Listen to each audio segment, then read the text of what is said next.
63 நாயன்மார்கள் கதை. திருநாவுக்கரசு நாயனார் புராணம். திருமுனைப்பாடி பல்லவ நாட்டில் அமைந்துள்ளது. இந்த தலத்துல ஓங்கி உயர்ந்த மாடங்களும் கூட கோபுரங்களும் பண்டக மாலைகளும் மணி மகுடங்களும் சிவதலங்களும் நிறைந்துள்ளன. புத்தம் புது மலர் கொத்துக்களை தாங்கிக் கொண்டு பெருகி ஓடிவரும் பெண்ணை ஆற்றின் பெருவெள்ளத்திலே செந்நெல்லும் செங்கரும்பும் செழித்து காணப்பட்டன. இங்கு வாழும் மக்கள் நல் ஒழுக்கத்திலும் நன்னெறியிலும் தமக்குவமை இல்லாதவர்களாய் வாழ்ந்து வந்தாங்க. இத்தகைய பல்வளம் கொளிக்கும் திருமுனைப்பாடியில தெய்வத்தன்மை மிக்க திருவாமூர் என்னும் சிவதலம் உள்ளது. சைவ நெறி வழங்கிய பெருமையும் புகழையும் தன்னகத்தே கொண்டுள்ளது. இந்த பெருநகர்ல வேளாண் மரபிலே குறுக்கையர் குடி மிக சிறந்த தொன்றாக விளங்கி வந்தது. இந்த குறுக்கையர் குடியில புகழனார் என்னும் பெயருடைய சிவதொண்டர் ஒருவர் வாழ்ந்து வந்தார். இவரது மனைவியாக மாதினியார் என்னும் பெருமனை கிளத்தியார் அமைந்தார். அம்மையார் பெண்களுள் மென்மையும் இனிமையும் பூண்ட தன்மையினராய் விளங்கினார்கள். கணவனும் மனைவியும் இல்லற நெறி உணர்ந்து வள்ளுவன் வாய்மொழிக்கு ஏற்ப வாழ்ந்தாங்க. இவ்வாறு இவர்கள் இல்லறம் என்னும் நல்லறத்தை இனிது நடத்தி வரும்போது இறைவன் அருளால் மாதினியார் கருவுற்றால். அம்மையார் மணி வயிற்றில நின்று திருமகளே வந்து தோன்றினார் போல அருள்மிக்க அழகிய பெண் மகவு பிறந்தது. அப்பெண் குழந்தைக்கு திலகவதி என்று திருநாமம் சூட்டி பெற்றோர்கள் பெருமகிழ்ச்சி பூண்டாங்க. திலகவதியார் தளிர் நடை பயின்று மழலை அமுதம் பொழியும் நாள்ல அம்மையார் மீண்டும் கருவுற்றார்.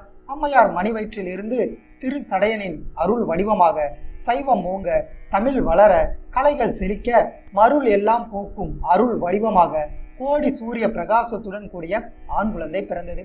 பெற்றோர்கள் அந்த ஆண் குழந்தைக்கு மருள் நீக்கியார் என்று நாமகரணம் சுற்றாங்க. மருள் நீக்கியார் முற்பிறப்பில் வாகிச முனிவராக இருந்தார். இவர் திரு கைலாயத்தில் அமர்ந்து எம்பெருமானின் திருவடியை அடைய அருந்தவம் புரிந்து வந்தார். ஒரு சமயம் ராவணன் புஷ்பக விமானத்துல வந்து கொண்டு இருந்தான். கைலாய மலையை புஷ்பக விமானம் அணுகியதும் அங்கு எழுந்தருளி இருந்த நந்தியம்பெருமான் ராவணனிடம், இப்புண்ணிய மலை எம்பெருமான் எழுந்து அருளி இருக்கின்ற திருமலை, அதனால் நீ வலப்பக்கமாக போய்விடு அப்படின்னு பணித்தார். மதியற்ற ராவணன் நந்தியம்பெருமானுடைய பெருமையையும் அவர் எம்பெருமானிடம் கொண்டுள்ள பக்தியின் திறனையும் எண்ணி பார்க்க இயலாத நிலையில மந்தி போல முகத்தை வைத்து கொண்டிருக்கும் நீ இந்த மாவீரன் ராவணனுக்கு அறிவுரை கூறுகின்றாய் அப்படின்னு கோபத்தோட சொன்னா. அளவு கடந்த கோபம் கொண்ட நந்தியம்பெருமான், அப்படியென்றால் உன் நாடும் உன் வீரமும் குரங்கினாலேயே அழிந்து போக கடவது அப்படின்னு கூறி சாபம் கொடுத்தார். ராவணன் ஆத்திரத்தோடு, என்னை தடுத்து நிறுத்திய இந்த கைலாய மலையை அடியோடு பெயர்த்து தூக்கி எறிகிறேன் பார் அப்படின்னு கூறி தனது வலிமை பொருந்திய 20 கரங்களாலும் மலையை அசைத்தான். அது சமயம் ஈஸ்வரியுடன் நவமணி பீடத்துல எழுந்தருளி இருந்த எம்பெருமான் தமது தண்டை சிலம்பணிந்த சேவடி பாத பெருவிரல் நுனி நகத்தால் லேசாக அழுத்தினார். அந்த கணமே ராவணனது 20 கரங்களும் மலை அடியில சிக்கியது.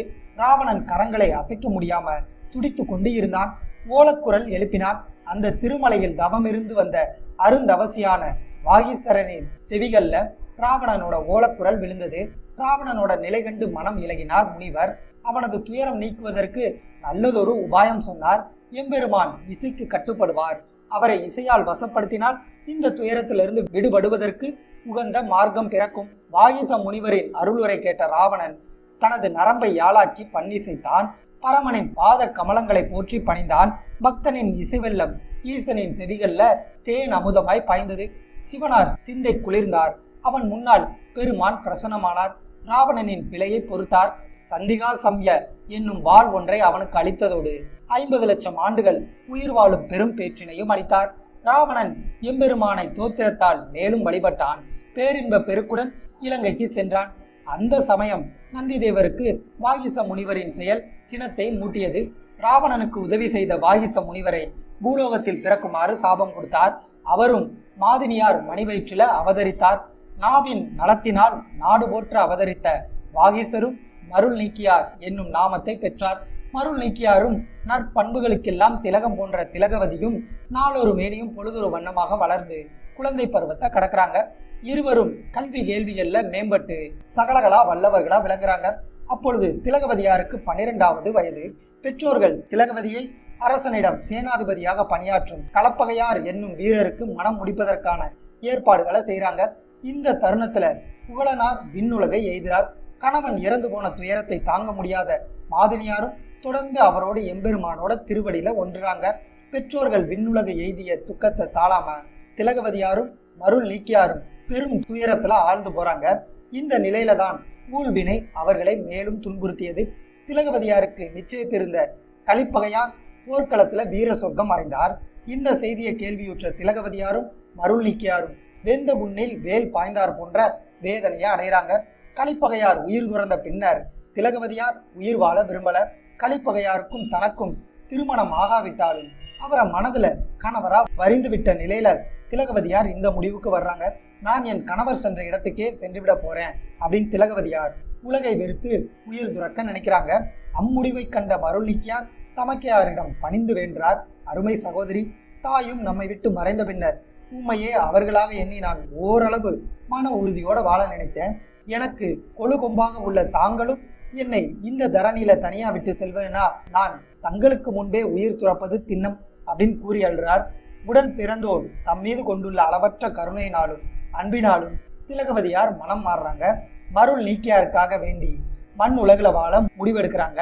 அம்மையார் மங்கள அணிகளையும் மின்னும் வைரங்களையும் பளபளக்கும் பட்டாடைகளையும் களைந்து உலக பற்று அற்று எல்லா உயிர்களிடத்திலும் கருணை பூண்டு மனைதவம் புரியும் மங்கையராக வாழ தலைப்பட்டால் தமக்கையார் தமக்காக உயிர் வாழ துணிந்தது கண்டு மருள் நீக்கியார் துயரத்தை ஒழித்து மனமகிழ்ச்சி பூண்டார். மருள் நீக்கியார் உலகில் யாக்கை நிலையாமை, இளமை நிலையாமை, செல்வம் நிலையாமை ஆகியவற்றை சிந்தித்து தெளிந்து அறிந்து நல்ல அறங்களை செய்வதில் மிகுந்த ஈடுபாடு கொண்டார். திருவாமூர்ல பொன்னும் மணியும் வேண்டிய அளவிற்கு செலவு செய்து அரசாலைகளையும் தண்ணீர் பந்தல்களையும் அமைத்தார். சாலைகளை செப்பனிட்டார். அழகிய சோலைகளை வளர்த்தார். நீர்நிலைகள் பல வெட்டினார். விருந்தினரை உபசரித்து உண்பித்து வகையோடு வழிபட்டு வேண்டியதை ஈந்து மகிழ்ந்தார். தம்மை நாடி வந்த புலவர்கள் பாடி மகிழ கேட்டு அவர்களது வாடிய முகம் மாற பரிசுகள் பல அளித்து பெருமை பூண்டார். இவ்வாறாக மருள் நீக்கியார் பற்பல தர்மங்களை பாகுபாடின்றி வாரி வாரி வழங்கி வற்றாத பெருமையை சீரோடு பெற்று சிறப்போடு வாழ்ந்து வந்தார். இத்தகைய அறநெறி ஒழுக்கங்களை இடையராது நடத்தி வந்த மருள் நீக்கியார் பற்றற்ற உலக வாழ்க்கையை விட்டு விலகுவதற்காக வேண்டி சமண சமயமே சிறந்தது அப்படின்னு கருதுகிறார். அந்த சமயத்துல சேர்ந்தார். ஐந்தெழுத்து மந்திரத்தின் மகிமையும் திருவெண்ணீற்றின் திறனையும் உணர்ந்தவருக்கு சமண நூல்களை எல்லாம் கற்க வேண்டும் என்ற எண்ணம் எழுது. சமண நூல்களை கற்றறிந்து வரும் பொருட்டு அருகில் உள்ள பாடாலிபுரத்திற்கு சென்று அங்குள்ள ஒரு சமண பள்ளியில சேர்றார். அங்கு சில நாட்கள் தங்கியிருந்து சமண நூல்களை கற்றுணர்ந்து வல்லுனர் ஆனார். மருள் நீக்கியார் சமண மதத்துல பெற்ற பெரும் புலமையை பாராட்டி மகிழ்ந்த சமணர்கள் அவருக்கு தர்மசேனர் என்னும் சிறப்பு பட்டத்தை கொடுத்து கௌரவிக்கிறாங்க. மருள் நீக்கியார் சமண மதத்துல பெற்ற புலமையின் வல்லமையினால ஒருமுறை பௌத்தர்களை வாதத்தில் வென்று சமண சமயத்தின் தலைமை பதவியையும் பெற்றார். சமண மதத்துல மிகுந்த ஈடுபாடு உடையவராக மருள் நீக்கியார் வாழ்ந்து வந்ததற்கு நேர்மாறாக அவரது தமக்கையார் திலகவதியார் சைவ சமயத்துல மிகுந்த பற்றுடையவராய் சிவநெறியை சார்ந்து ஒழுகலானால் சித்தத்தை சிவனாருக்காக அர்ப்பணித்து வந்த திலகவதியார் திருக்கெடிலத்தின் வடகரையில் அமைந்துள்ள திருவதிகை வீரட்டானத்தில் மடம் ஒன்றை அமைத்து கொண்டால் வீரட்டானேஸ்வரருக்கு திருத்தொண்டுகள் பல புரிய தொடங்குகிறார். தினந்தோறும் திலகவதியார் வைகரை துயில் எழுந்து தூய நீராடி கோயிலின் முன்னே அழகிட்டு கோமிய நீரால் சுத்தமாக மூழ்கி கோலமிடுவாள். மலர்வனம் சென்று நறுந்தேன் மலர்களை கொய்து வந்து மாலைகள் தொடுத்து எம்பெருமானுக்கு சாத்தி வணங்கி வழிபடுவாள் திலகவதி. இவ்வாறு அம்மையார் கோயிலில் அருந்தவம் புரிந்து வரும் நாள்ல மருள் நீக்கியார் சமண சமயத்துல புலமை பெற்று அச்சமயத்திலேயே மூழ்கி வாழ்கிறார் அப்படிங்கிற செய்தியை கேட்டால் அளவு கடந்த துயரமடைகிறாங்க. தமது சகோதரனை எப்படியாகிலும் சமணத்தை துறந்து சைவத்தில் சேர செய்ய முயற்சித்தால் நாள்தோறும் எம்பெருமானிடம் விண்ணப்பம் செய்தால் ஒரு நாள் இறைவன் திலகவதியின் கனவிலே எழுந்தருளி, திலகவதி கலங்காதே, முற்பிறப்பில் மருள் நீக்கியார் ஓர் முனிவனாக இருந்து என்னை அடைய அருந்தவம் புரிந்தான். இந்த பிறப்பில் அவனை சூளை நோயால் தடுத்து ஆட்கொள்வோம் அப்படின்னு சொல்றாரு. எம்பெருமானின் அருள்மொழி கேட்டு திலகவதியார் துயில் நீக்கினாள். துயர் மறந்தால், சிவநாம சிந்தை கொண்டால், மன அமைதி கொண்டால், உடன் பிறந்தோர் உள்ளம் திருந்தி வரும் நன்னாளை எதிர்பார்த்து இருந்தால் எம்பெருமான் மருள் நீக்கியாரை தடுத்து ஆட்கொள்ள திருவுள்ளம் கொண்டு அவர் உடலில் சூளை நோய் உண்டாக செய்தார். சூளை நோய் அவரது வயிற்றுக்குள் புகுந்து அதனது உக்கிரத்தை தொடங்கியது. வட வைத்தியும் கொடிய நஞ்சும் வஞ்சிரமும் போல புகுந்த சூளை நோய் மருள் நீக்கியாரின் குடலை குடைந்து தாங்க முடியாத அளவிற்கு அவருக்கு பெரும் வேதனை கொடுத்தது. வெந்தனல் போல் மேனியை சுட்டெரித்து கொண்டிருந்த சூளை நோயின் கொடிய துயரத்தை தாங்க முடியாத மருள் நீக்கியார் சோர்ந்து கீழே சாய்ந்தார். அவர் தாம் சமண சமயத்தில் பயின்ற மணி மந்திரங்களை பயன்படுத்தி நோயினை தீர்க்க முயன்றார். நோயின் உக்ரம் சற்றும் குறையவில்லை. வினாடிக்கு வினாடி வலி அதிகரித்து கொண்டே இருந்தது. வேதனையை தாங்க முடியாத அவர் தணலிடை புழு போல துடித்தார். சற்று நேரத்தில் மயக்கமுற்றார். மருள் நீக்கியாரின் மயக்க நிலையை கண்ட சமண குருமார்கள் அந்த கணமே ஒன்று திரண்டாங்க. பற்பல சமண நெறி வழிகளை கையாண்டு நோயை குணமாக்க முயன்று பயன் ஒன்றும் காணாது தோற்று போறாங்க. சமண குருமார்கள் நடத்திய வழிமுறைகளால் மருள் நீக்கியாரை பற்றி கொண்டிருந்த சூளை நோய் முன்னே விட அதிகப்பட்டதை தவிர சற்று கூட குறையவில்லை. சமண குருமார்களோ அவருக்கு தொடர்ந்து மயிர்பீலியை கொண்டு தடவுவதும் குண்டிகை நீரை மந்திரித்து அவரை குடிக்க செய்வதுமாக இருந்தாங்க. இறுதியில சமண குருமார்கள் தங்களால் இந்த கொடிய நோயை தீர்க்க முடியாது என்று தங்களோட தோல்வியை ஒப்புக்கொண்டாங்க. அவரை கைவிட்டு விட்டு போறாங்க. மருள் நீக்கியார் வேறு வழி இல்லாம தமக்கையாரிடம் செல்ல தீர்மானிக்கிறார். சமையல்காரனை அழைத்தார். தமக்கு ஏற்பட்டுள்ள துயரத்தை பற்றி திலகவதியாரிடம் சென்று அறிவிக்குமாறு சொல்லி அவனை அனுப்பி வைத்தார். சமையல்காரனும் அந்த கணமே பாடாலிபுரத்தை விட்டு அகன்றான். பொழுது புலரும் தருணத்துல திருவதிகையை வந்து அடைந்தான். நான் தங்கள் உடன் பிறந்தவரால் அனுப்பப்பட்டவன். அவருக்கு கடுமையான சூளை நோய் கண்டுள்ளது. சமண குருமார்கள் அனைவரும் அந்த நோயின் கொடுமையை போக்க முடியாத நிலையில அவரை கைவிட்டு போயிட்டாங்க. தமது இத்தகைய துயர நிலையை தங்களிடம் அறிவித்து வரும்படி என்னை அனுப்பியிருக்கார் அப்படின்னு சமயக்காரன் சொன்ன செய்தி அம்மையாருக்கு தீயாக சுட்டது. அம்மையார் மனம் வருத்தம் கொண்டாங்க. இருந்தும் சமணர்களை வெறுக்கும் அம்மையார், அப்பா, சமணர்கள் தங்கியிருக்கும் இடத்திற்கு நான் ஒருபோதும் வரமாட்டேன் என்று அவங்கிட்ட சென்று உரைப்பாயாக அப்படின்னு விடை பகர்ந்து அவனை திருப்பி அனுப்பி வச்சாங்க திலகவதி. சமையல்காரன் விடைபெற்று புறப்பட்டான். சமையல்காரன் பாடாலிபுரத்தை வந்தடைகிறான். மருள் நீக்கியார் ஆவலோடு அவனை எதிர்பார்த்து கொண்டு இருந்தார். அவன் மருள் நீக்கியாரிடம் திலகவதியார் கூறியவற்றை சொல்றான். தமக்கையாரின் பதிலை கேட்டு மருள் நீக்கியார் மனம் வாடி சோர்வுற்றார். வேறு வழி இல்லாம திருவதிகைக்கு புறப்பட முடிவு செய்கிறார். இத்தகைய எண்ணம் எழுந்த மாத்திரத்திலேயே நோயின் உக்ரம் உடம்பில் சற்று தணிந்தார் போல இருந்தது அவருக்கு.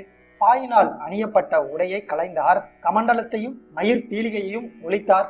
தூய வெண்ணிற ஆடையை தரித்தார். சமணர்கள் எவரும் அறியா வண்ணம் இரவோடு இரவாக அங்கிருந்து தமது பணியாட்களுடன் புறப்பட்டு திருவாதிகையை அடைந்தார். அம்மையார் தங்கியிருக்கும் மடத்துக்குள் புகுந்தார் மருள் நீக்கியார். மடத்துக்குள் 5 எழுத்து மந்திரத்தை மனதிலேயே தியானித்தவாறு அமர்ந்திருந்த தமக்கையை நமஸ்காரம் செய்தார் மருள் நீக்கியார்.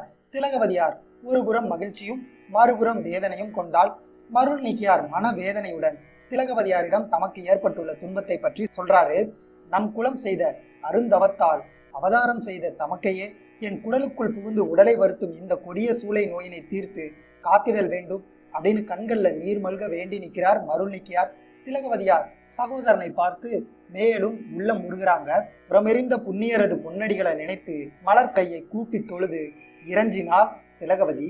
மருள் நீக்கியார் திருமேனியை தொட்டு, நல்ல கொள்கை இல்லாது புற சமய படுகொலியில் வீழ்ந்து அறியாது அல்லுற்றாய், இனிமேல் எழுந்திருப்பாயாக அப்படின்னு மொழிந்தாள். அம்மையாரின் அமுத மொழி கேட்டு மருள் நீக்கியார் தாம் பற்றி கொண்டிருந்த சகோதரியின் கால்களை இரு கைகளாலும் கண்கள்ல ஒற்றிக்கொண்டு பிணியின் துன்பம் சற்று குறைந்த நிலையில மெதுவாக எழுந்தார். திலகவதியார் கண் கலங்க, சகோதரா, வருந்தாதே. இந்த சூளை நோய் உனக்கு ஏற்பட்டதற்கான காரணம் எம்பெருமானோட அருளே ஆகும். மீண்டும் உன்னை அவரது அடியாராக ஏற்றுக்கொள்வதற்காக இம்முறையில் உன்னை ஆட்கொண்டார். பற்றற்ற சிவன் அடியார்களை நினைத்து வழிபட்டு சிவதொண்டு புரிவாயாக. உன்னை பற்றிய மற்ற நோயும் அற்றுப்போகும் அப்படின்னு சொல்றாங்க.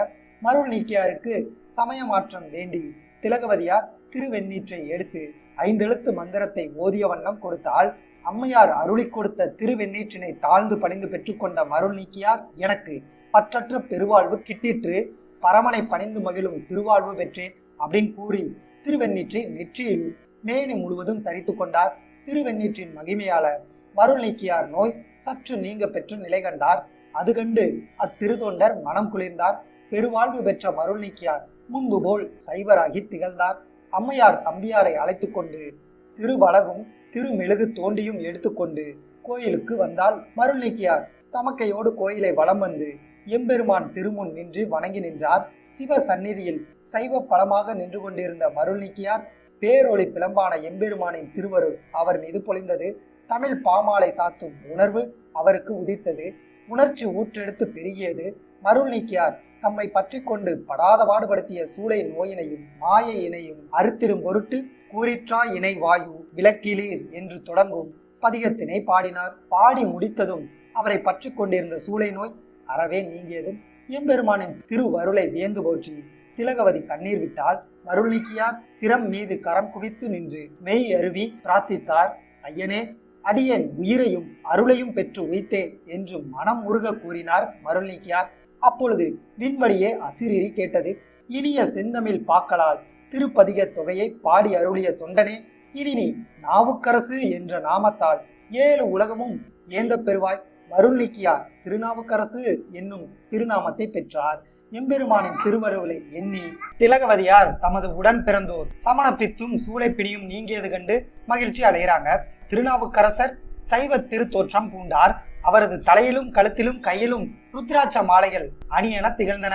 திருவெண்ணீர் அவரது மேனியில் பால் போல பிரகாசித்தது. அவரது மனம் 5 எழுத்து மந்திரத்தை நினைக்க மொழி திருப்பதிகமாக காயம் திருத்தொண்டுகள் புரிய தொடங்கின. இங்கனம் நாவுக்கரசர் எம்பெருமானின் சேவடிக்கு மனதாலும் வாக்காலும் காயத்தாலும் சைவ தொண்டு புரிய தொடங்கினார். சைவ நெறியை பின்பற்றி மருள் நீக்கியார் வாழ்வதை கேள்வியுற்ற சமண குருமார்கள் கொதித்து எழுறாங்க, வெகுண்டாங்க. ஒழித்து காட்டுகிறோம் என்று அவர்கள் வீண் சபதம் எடுத்துக்கொண்டாங்க. கெடுமதி படைத்த அந்த சமணர்கள் பெரும் கூட்டமாக கூடி மன்னனை காண விரைந்தாங்க. அரண்மனையை அடைந்த சமணர்கள் மன்னனை வணங்கி, அரசே அரசே, தர்மசேனர் தம்மை சூளை நோய் பற்றி கொண்டதாக பொய் கூறி நம்மை விட்டு அன்றதோடு மட்டுமல்லாமல் அவரது தமக்கையரிடம் சென்று சைவத்தை சரணடைந்து விட்டார், நம் சமண சமயத்தை புறக்கணித்து விட்டார் அப்படின்னு சொல்றாங்க. அவர்கள் மொழிந்ததை கேட்ட மன்னன், அருந்தவ முனிவர்களே, அஞ்சாதீங்க, சொல்லுங்கள், தர்மசேனருக்கு தண்டனை கொடுக்க நான் ஒருபோதும் தயங்க மாட்டேன் அப்படின்னு ஆறுதல் சொல்றார். அரசன் அமைச்சரை நோக்கி, உடனே அவை களத்திற்கு மருள் நீக்கியாரை அழைத்து வாருங்கள் அப்படின்னு கட்டளையிடுறார். மன்னன் ஆணைக்கு அடிபணிந்த அமைச்சர்கள் சேனைகள் சூழ நாவுக்கரசர் எழுந்தருளி இருக்கும் திருவதிகையை அடைகிறாங்க. திருவெண்ணீற்ற ஒளிவுடன் அமர்ந்திருந்த நாவுக்கரசரை அணுகி, தர்மசேனரே, மன்னன் மகேந்திரவர்மன் தங்களை உடனடியாக அழைத்து வருமாறு எங்களுக்கு கட்டளையிட்டுள்ளார். ஆதலால் நீவிர் இங்கனமே எங்களுடன் புறப்பட்டு வர வேண்டும் என்று அரச தோரணையில ஆணைய பிறப்பிக்கிறாங்க. நஞ்சை அமுதாக உண்ட நீலகண்டரின் திருவடியில தஞ்சம் புகுந்த திருநாவுக்கரசர் சற்றும் அஞ்சாது நெஞ்சு நிமிர்ந்து, நாமர்க்கும் குடியல்லோம் நமனையே அஞ்சோம் என தொடங்கும் மறுமாற்ற திருத்தாண்டக திருப்பதிகத்தை பாடினார். அமைச்சர்கள் நாவுக்கரசரின் திருப்பதிகத்தில் மெய் உருகிறாங்க. அவரது மலர் தாளினை போற்றி வணங்குறாங்க. ஐயனே, தயவு செய்து எங்களுடன் எழுந்தருள வேண்டும் என்று பணிவன்போடு கேட்டுக்கொண்டாங்க. அமைச்சர்கள் இவ்வாறு வினாவியதும் நாவுக்கரசரால் இங்கு வரும் வினைகளுக்கு எம்பிரான் எம்மோடு துணை உள்ளார் என மொழிந்தவாறு அவர்களோடு புறப்படுறார். நாவுக்கரசர் பல்லவன் அரண்மனையை அடைந்தார். பல்லவன் முன்னால் சிவஜோதி வடிவான நாவுக்கரசர் தலை நிமிர்ந்து நின்றார். நாவுக்கரசரை கண்டதும் சமணர்கள் பொங்கி எழுந்தாங்க. அருள் வடிவாய் நின்று கொண்டிருந்த நாவுக்கரசர் முன்னால் அக்கரமே உருவெடுத்தார் போல அறம் துறந்து சமணர்கள் நின்று கொண்டு இருந்தாங்க. சமணத்தை நம்பிய பல்லவ மன்னன் அறம் மறந்து அரியாசனத்தில் அமர்ந்திருந்தான். அக்கொற்றவன் சமணர்களிடம், தர்மசேனரை யாது செய்ய வேண்டும் அப்படின்னு கேட்கிறான். மன்னன் மொழிந்ததை கேட்டு மதியற்ற சமண மத குருமார்கள் சினத்தோடு அரசரை பார்த்து, அரசே, திருவெண்ணீற்றை அணியும் இத்தர்மசேனரை சுண்ணாம்பு காலவாயில் தள்ள வேண்டும் அப்படின்னு சொல்றாங்க. அரசன் எந்தவித விசாரணையும் இன்றி சமண மயக்கத்துல அமைச்சர்களிடம் தர்மசேனரை சுண்ணாம்பு காலவாயில் தள்ளுமாறு கட்டளையிட்டான். மன்னன் ஆணைப்படி ஏவலாளர்கள் நாவுக்கரசரை கொழுந்துவிட்டு எரியும் தீயுடன் கூடிய நீற்றறையில் விடுத்து கதவை அடைத்து வெளியே காவல் புரிந்தாங்க. நீற்றறையில் அடைக்கப்பட்ட நாவுக்கரசர் எம்பெருமான் நாமத்தை மனதால் தியானித்த வண்ணமாகவே இருந்தார். இறைவனின் அருளால் வெப்பம் மிகுந்த அந்த சுண்ணாம்பு நீற்று இளவேநீர் காலத்தில் வீசும் குளிர் தென்றலை போல, குளிர்ச்சி பொருந்திய தடாகம் போல், யாழின் மெல்லிமை போல், தன்மை மிகும் குளிர் நிலவு போல் நாவுக்கரசருக்கு இன்பத்தை கொடுத்தது. பிறைமுடி வேணியரை நினைத்து மகிழ்ந்து மாசில் வீணையும் மாலை மதியும் என தொடங்கும் திருப்பதிகம் ஒன்றை பாடினார். 7 நாட்கள் சென்ற பின்னர் பல்லவ மன்னனின் கட்டளைப்படி சமண குருமார்கள் அறையை திறந்து பார்க்க வந்தாங்க. கரிய மேக கூட்டம் திரண்டு வந்தார் போல நீற்றறையை வந்தடைந்த சமணர்கள் கதவை திறந்ததும் அங்கு அவர்கள் கண்ட காட்சி அவர்களை பெரும் வியப்பில் ஆழ்த்தியது. திருநாவுக்கரசர் பேரின்ப வெள்ளத்துல மூழ்கி அம்பலவானரது பாதமலர் கமலங்களில் ஊறுகின்ற தேன் அமுதத்தை உண்டு கழித்து எவ்வகையான ஊனமும் ஏற்படாமல் மகிழ்ச்சி பொங்க எழுந்து அருளி இருப்பதை கண்டாங்க. ஆத்திரத்தோடு கொதித்தெளிந்த சமணர்கள் மன்னனிடம் விரைந்து சென்று, அரசே, தர்மசேனர் நமது சமண நூல்களில் இரவாமல் இருப்பதற்கு கூறப்பட்டுள்ள மந்திரங்களை ஜபித்து சாகாமல் உயிர் தப்பி உள்ளார் அப்படின்னு சொல்றாங்க.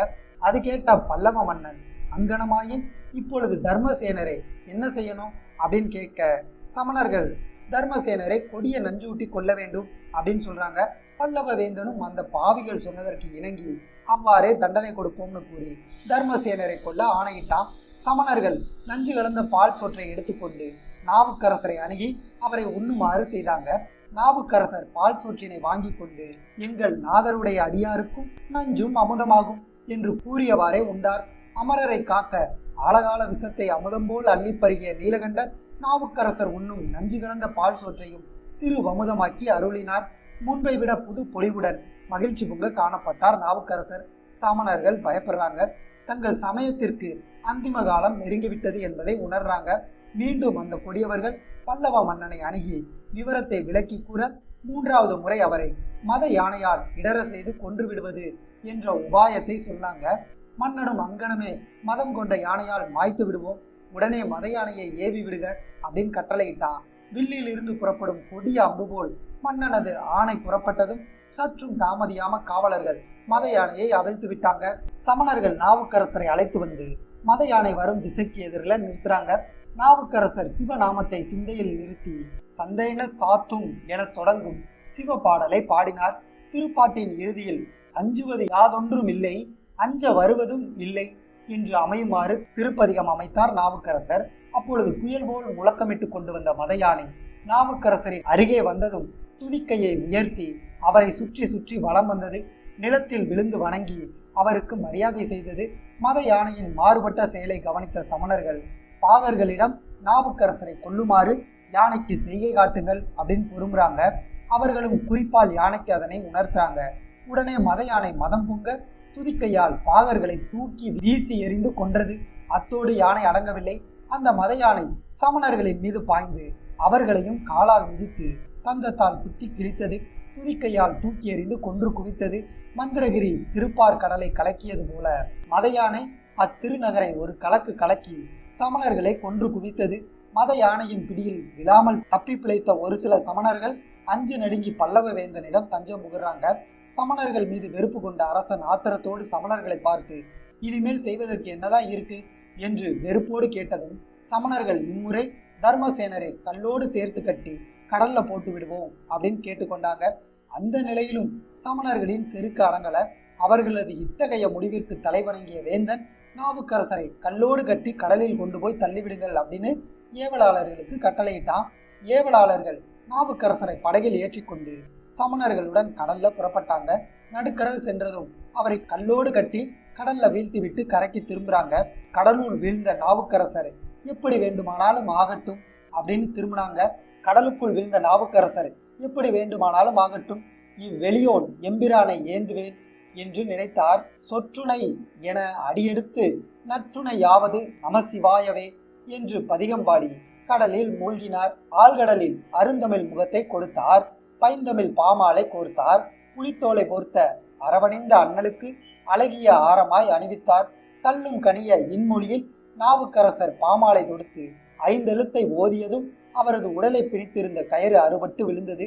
அக்கயிறோடு கட்டியிருந்த கல்லும் தெப்பமாக கடலில் மீது மிதந்தது. நாவுக்கரசர் அதன் மீது எழுந்தருளினார்.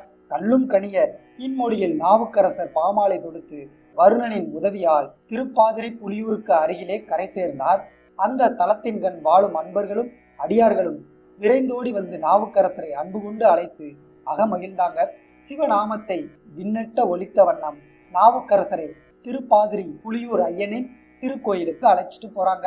அங்கே குடிகொண்டு இருக்கும் முக்கண்ணரின் மென்மலர் தாளினை ஏந்தி வழிபட்டு இன்றாலும் மாயன குழந்தையுமாய் எனத் தொடங்கும் நமச்சிவாய பதிகத்தை இறைவனின் செவிகுளிர ஓதினார் நாவுக்கரசர்.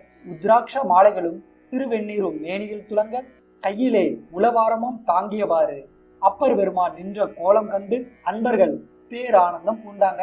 இவற்றையெல்லாம் கேள்வியுற்ற பல்லவ மன்னன் மனம் மாறுறான், மதி தெளிந்தான். எஞ்சிய சமணர்களை அடியோடு ஒழித்தான். நாவுக்கரசருக்கு தான் செய்த பாவத்திற்கு பிராயச்சித்தம் தேட புறப்பட்டான். அதற்குள் நாவுக்கரசர் அங்கிருந்து புறப்பட்டு பல சிவதலங்களை தரிசித்தவாறு திருவதிகையை வந்தடைந்தார். நாவுக்கரசரை வரவேற்க திருவதிகை வாழ் அன்பர்கள் மிகப்பெரிய ஏற்பாடுகள் பலவற்றை செய்தாங்க. தமிழுக்கு அரசராகிய நாவுக்கரசர் சிவமே உருவெடுத்து வந்து கொண்டிருந்தார். திருவதிகையை தொண்டர்களும் அன்பர்களும் இன்னிசை முழக்கத்தோடும் வேத ஒளியோடும் எல்லையிலேயே நாவுக்கரசரை வணங்கி வரவேற்று நகருக்குள் அழைத்து சென்றாங்க. அவரது அன்பு திறத்தையும் பக்தி திறத்தையும் அருள் திறத்தையும் எண்ணி விம்மிதம் உற்றாங்க.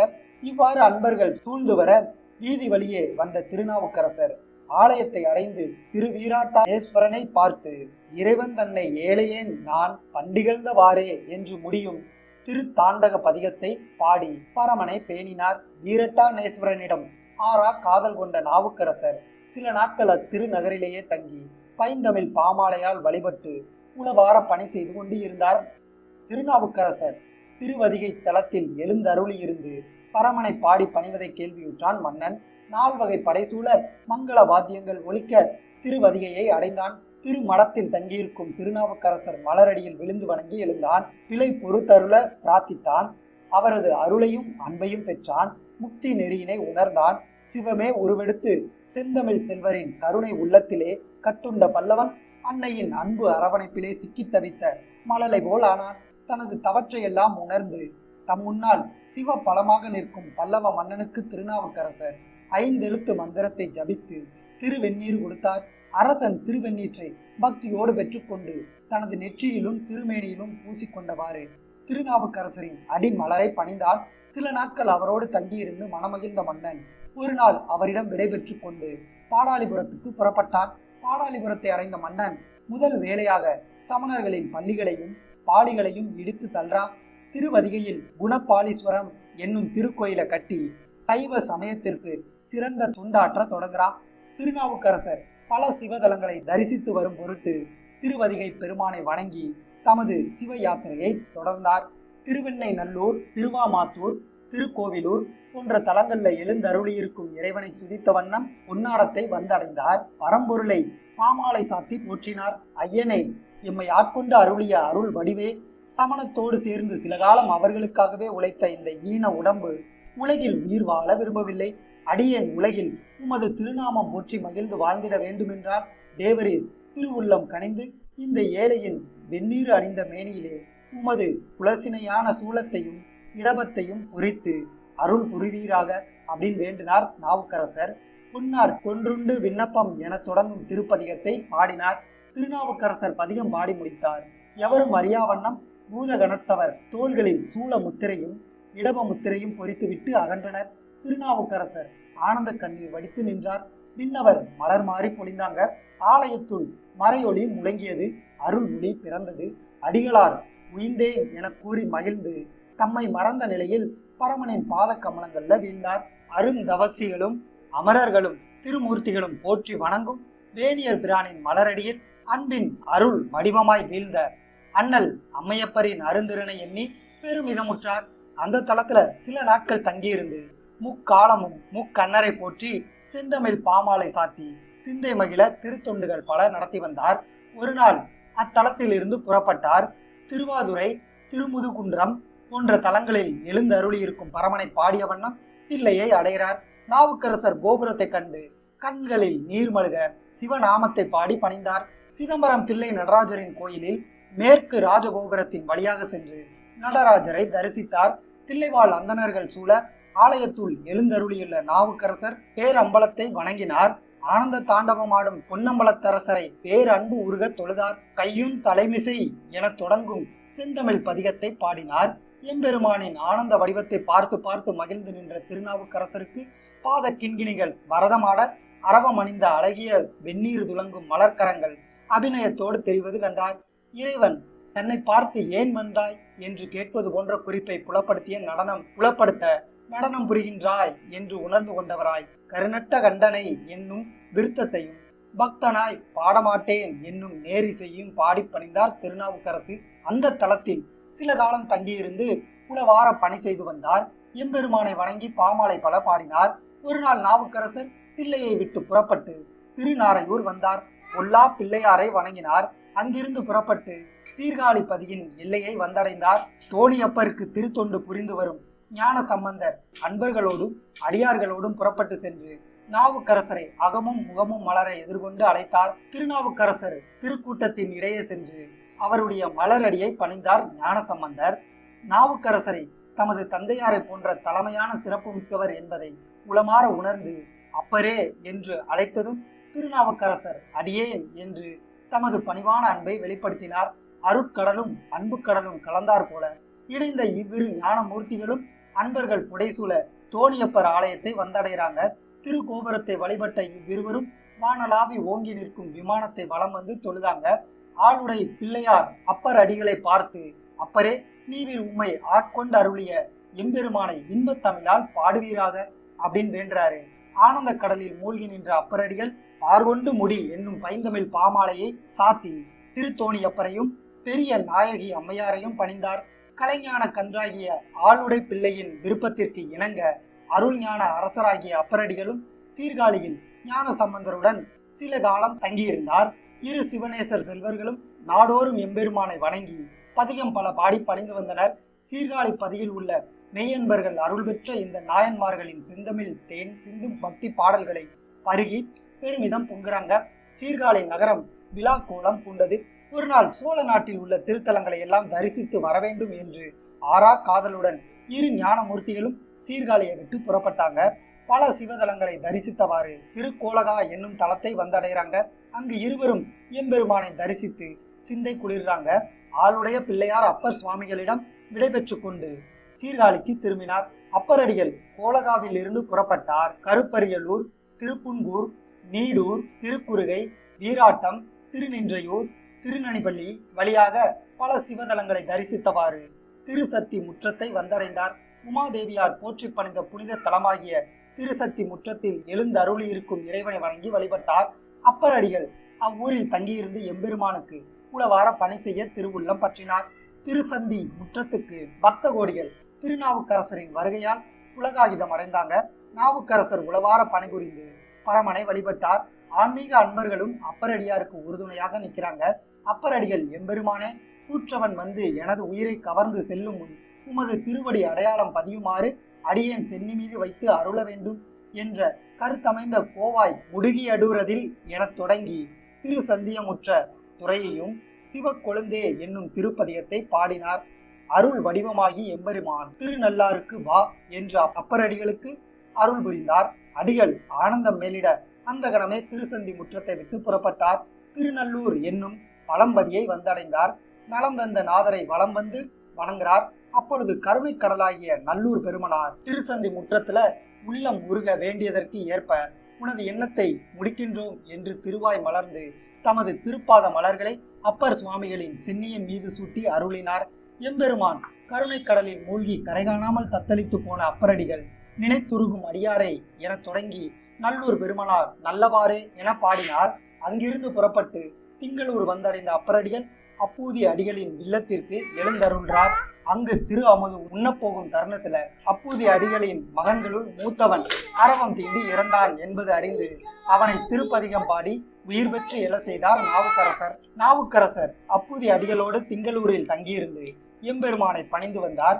பின்னர் அங்கிருந்து புறப்பட்ட நாவுக்கரசர் திருப்பழனம் வழியாக நல்லூர், பழையாறை, வளஞ்சுழி, திருக்குடமுக்கு, திருசேரை, திருக்குடவாயில், திருநாரையூர், திருவாஞ்சியம், பெருவேலூர், திருவிழாமர் முதலிய தலங்களை தரிசித்து கொண்டே வந்தார். பெருமானை வண்டமில் பாமாலை பாடி போற்றினார். நாவுக்கரசர் என் திசையும் அவரது புகழ் பேச சிவதரிசனம் செய்து கொண்டே திருவாரூரை வந்தடைந்தார். திருவாரூர் சிவதொண்டர்களும் சிவ அன்பர்களும் அப்பரை கோலாகலத்தோடு வணங்கி வரவேற்கிறாங்க. அடியார்கள் சூழ அப்பரடிகள் தேவாசிரிய மண்டபத்தின் முன் சென்று வணங்கிய வண்ணம் கோயில் உள்ளே சென்றார். புற்றிடங்கொண்ட யாகேச பெருமானை அன்போடு துதி செய்து திருத்தாண்டகம் பாடி மகிழ்ந்தார்.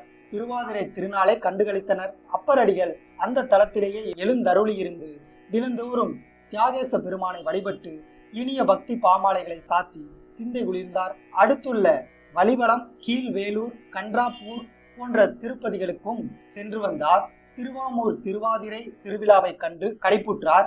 பின்னர் அங்கிருந்து திருப்புகலூருக்கு புறப்பட்டார். இந்த தருணத்தில் சீர்காழியில் இருந்து எழுந்தருளிய ஞான சம்பந்தர் பல சிவத்தலங்களை தரிசித்த வண்ணம் திருப்புகலூரை வந்தடைந்தார். முருகநாயனார் மடத்தில் தங்கியிருந்து நாள்தோறும் ஆலயம் சென்று சிவபெருமானை வணங்கி வழிபட்டு வந்தார் சம்பந்தர். அந்த சமயம் அப்பரடிகள் தமது அன்பர்களுடன் திருப்புகலூருக்கு வந்து கொண்டு இருந்தார். இவ்விவரத்தை முன்னதாகவே அறிந்து கொண்ட ஆளுடை பிள்ளையார் திருப்புகலூர் தொண்டர்களுடன் அப்பரடிகளை எதிர்கொண்டு வரவேற்று ஆரத்தல்வி மகிழ்ந்தார். தொண்டர்கள் புடைசூழ இரு ஞான செல்வர்களும் முருகநாயனார் மடத்திற்கு வந்தனர். முருகநாயனார் பேர் ஆனந்தத்துடன் இரு சிவன் அருட் செல்வர்களையும் வரவேற்று மடத்துள் எழுந்தருள செய்தார். சிவஞான பதிகம் பாடி மகிழ்ந்தார். ஆளுடைய பிள்ளையார் அப்பர் அடிகளிடம், அப்பரே, திருவாதிரை திருநாளில் நிகழ்ந்த அற்புதங்களையும் புற்றிடங்கொண்ட பெருமானின் பெருமையையும் ஏற்றமிகும் இன்பத்தமிழால் எடுத்துரைப்பீர் அப்படின்னு வேண்டினாரு. அம்மொழி கேட்டு அகமகிழ்ந்த அப்பரடிகள் தியாகேச பெருமானின் திருக்கோல திருவிழா வைபவத்தை முத்துவிதான மணிப பொற்கவரி என தொடங்கும் தன் தமிழ் பதிகத்தால் நெஞ்சுருக பாடினார். இவ்வற்புத திருப்பதிகத்தை செவி குளிர கேட்டு இன்புற்ற ஆளுடை பிள்ளையார் தியாகேச பெருமானை தரிசிக்க வேண்டும் என்று அளவில்லா ஆசை கொண்டார். சில நாட்கள் அப்பருடன் முருகநாயனாரின் மடத்தில் தங்கியிருந்து சம்பந்தர் அப்பரடிகளிடம் விடைபெற்று கொண்டு சிவ அன்பர்களுடன் திருவாரூருக்கு புறப்பட்டார். அப்பரடிகள் புகழூர் பெருமானுக்கு உளவார பணி செய்து மகிழ்ந்து வந்தார். திருப்புகழூரில் தங்கியிருந்து திருத்தொண்டுகள் புரிந்து வந்த அப்பரடிகள் அடுத்துள்ள திருசாத்தமங்கை, திருமருகல் போன்ற சிவதலங்களுக்கு அன்பர்களுடன் சென்று சிவ தரிசனம் செய்து வந்தார். திருவாரூர் சென்றிருந்த ஆளுடை பிள்ளையார் புற்றிடங் கொண்ட பெருமானை வழிபட்டு அன்பர்களுடன் திருப்புகழூருக்கு திரும்ப வந்தார். அப்பரடிகள் திரு தொண்டர்களுடன் சென்று எல்லையிலேயே ஆளுடை பிள்ளையாரை சந்தித்து எதிர்கொண்டு வரவேற்றாங்க. இரு ஞான மூர்த்திகளும் திருப்புகழூர் பெருமானை வழிபட்டவாறு மடத்துல தங்கியிருந்தாங்க. சிறுதொண்ட நாயனாரும் திருநீல நக்க நாயனாரும் முருக நாயனாரும் மடத்திற்கு எழுந்தருள்றாங்க. இரு திருஞான மூர்த்தியர்களையும் வணங்கி மகிழ்ந்தாங்க அந்த சிவனடியார்கள். இரு ஞான மூர்த்திகள் திருத்தொண்டில் அருட்திறனை வானலாவ புகழ்ந்து போற்றாங்க. அருள் பெற்ற சிவனருள் தொண்டர்களோடு முருகநாயனார் திருமடத்துல தங்கியிருந்த ஆளுடை பிள்ளையாருக்கும் அப்பர் அடிகளுக்கும் சிவ யாத்திரைக்கு புறப்பட வேண்டும் என்ற பெருவிருப்பம் ஏற்பட்டது. அவர்கள் அன்பர்களாக அனைவரிடமும் விடைபெற்று கொண்டு திருப்புகழூர் புண்ணியரின் அருளோடு திருக்கடவூர் என்னும் திருத்தலத்திற்கு புறப்பட்டாங்க. இரு திருவருட் செல்வர்களும் திருக்கடவூரை அடைந்து காலனை உதைத்த விமலநாதரை அமுத தமிழால் பாடி பணிந்து குங்குளிய கலையனார் மடத்திற்கு எழுந்தருள்றாங்க. குங்குளிய கலையனார் எல்லையில்லா மகிழ்வோடு இரு ஞான மூர்த்தியர்களையும் வழிபட்டு வரவேற்றார். இத்திருநகரில் குங்குளிய கலையனாருடன் சில நாட்கள் தங்கியிருந்து திருத்தொண்டுகள் பல புரிந்து வந்த இரு ஞானமூர்த்திகளும் குங்குளிய கலைய நாயனாரிடம் விடைபெற்று கொண்டு திரு ஆக்கூர் வழியாக தங்கள் சிவ யாத்திரையை தொடங்குறாங்க. போகும் வழியிலேயே பல புண்ணிய சிவதலங்களை தரிசித்து அரவணிந்த அண்ணலை அழகு தமிழ்ல வழிபட்டாங்க. திருவீலி மிளலை என்னும் திருத்தலத்திற்கு வந்து சேர்றாங்க. ஒருமுறை திருமால் சக்கராயுதம் பெறுவதற்காக எம்பெருமானை 1008 கமல மலர்களால் வழிபட்டார். எம்பெருமான் அம்மலருள் ஒரு மலர் குறையுமாறு செய்தருளினார். அதை அறியாத திருமால் ஒவ்வொரு மலர்களாக எடுத்து 5 எழுத்து மந்திரத்தை ஓதி அர்ச்சனை செய்து வந்தார். இறுதியில ஒரு மலர் குறைகிறது என்பதை உணர்ந்து உள்ளம் உருகினார். திருமால் வேறு மலர் கொய்த்து வருவதற்குள் தாமதம் ஏற்பட்டு வழிபாடு தடைபட்டுவிடும் என்பதை உணர்ந்தார். வழிபாட்டை நிறைவோடு முடிக்க கருதினார். தமது மலர் கண்களிலே ஒன்றை எடுத்து அர்ச்சனை செய்வது என்ற முடிவோடு ஒரு விழியை தோண்டி எடுக்க துணிந்தபோது எம்பெருமான் எழுந்தருளி அவரை தடுத்தாட்கொண்டார். திருமாலின் அன்பிற்கு கட்டுப்பட்ட திருசடை பிரான் சக்கராயுதம் கொடுத்து அருளினார். திருமால் விழிகளில் ஒன்றை எடுத்து இறைவனுக்கு அர்ச்சிக்க துணிந்ததால் இந்த தலம் திருவிழி மிளலை என்னும் திருநாமத்தை பெற்றது. இந்த திருநகரில் அடியார்களின் கூட்டம் கடல் வெள்ளம் போல் பொங்கி எழுந்தது. நகர்ப்புறம் வந்து இரு ஞானமூர்த்திகளையும் எதிர்கொண்டு வணங்கி மலர் தூவி வரவேற்கிறாங்க. அடியார்கள் அருட்செல்வர்கள் மட்டற்ற மகிழ்ச்சி பெருக்கோடு தொண்டர் குலாத்தோடு கலந்து மாட வீதி வழியாக விண்வெளி விமானத்தை உடைய கோயிலுள் எழுந்தருள்றாங்க. கோயிலை வலம் வந்து திருமுன் பக்தி பலமாக நின்ற இரு ஞானமூர்த்திகளும் தமிழ் பதிகத்தால் விழி அழகரை ஏற்றி துதிக்கிறாங்க. அப்பரடிகள் திருவிழி மிளலையானை சேராதார் தீய நெருக்கே சேர்கின்றாரே என்ற ஈற்றடியினை கொண்ட திரு தாண்டக பதிகம் பாடினார். திருவிழி மிளலை அன்பர்கள் இரு சிவன் அடியார்களும் தங்குவதற்கு தனித்தனி அழகிய திருமடங்களை ஏற்பாடு செய்தாங்க. 2 மடங்களிலும் ஆண்டவன் ஆராதனையும் அடியார் துதி ஆராதனையும் சிறப்பாக நடந்தன. இருவரும் அந்த தளத்திலேயே சில காலம் தங்கியிருந்து திருதொண்டுகள் பல புரிந்து வந்தாங்க. இந்த சமயத்துல வானம் பொய்த்தது. மழையின்றி எங்கும் வறட்சி ஏற்பட்டது. நாடெங்கும் விளைச்சல் இல்லாமல் போனது. மக்கள் தாங்க முடியாத பஞ்சத்தால் பெரிதும் துயருற்றாங்க.